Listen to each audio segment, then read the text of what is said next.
C'est une Saroléa 25, type 25E de 1925. En fait, elle aura 100 ans l'année prochaine. Et cette moto, je l'ai récupérée pas son premier propriétaire, mais au propriétaire précédent avec lequel il a fait beaucoup de kilomètres. Cette moto a été accidentée lors d'un Liège-Andorre-Liège.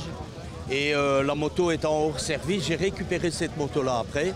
Et je l'ai complètement remise en état, entre guillemets.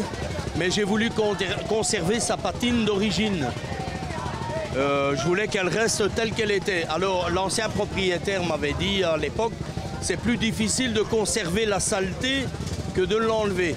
Donc quand j'ai refait le moteur, j'ai dû prendre beaucoup de précautions pour réparer l'intérieur et puis conserver l'aspect extérieur sale du moteur pour lui donner son aspect de jus d'origine.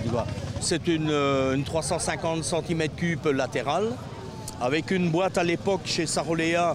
Ils utilisaient des boîtes anglaises Sturmey Archer et ils sont passés ensuite à la boîte Saroléa. Celle-ci est encore équipée d'une Sturmey. Et alors, pour le reste, il n'y a rien vraiment de particulier. Bon, c'est une moto qui fait environ 9 chevaux et demi. C'est un vélo. C'est une moto qui est hyper facile à mettre en marche. C'est une moto qui est hyper facile à conduire. Le débutant qui veut commencer avec une moto avant-guerre, c'est vraiment la moto idéale parce qu'elle est très légère, elle est très facile, très maniable, très facile à piloter. Sa vitesse de croisière, c'est 65 km/h. Sa vitesse de pointe, c'est 85 km/h. Bon, maintenant, il faut savoir que sur des distances comme on a fait entre la Belgique et ici, c'est que on ne peut pas maintenir à 85 km/h tout au long de la route, bien sûr. On a fait environ 1000 km. Et lundi matin, on reprend la route pour rentrer chez nous.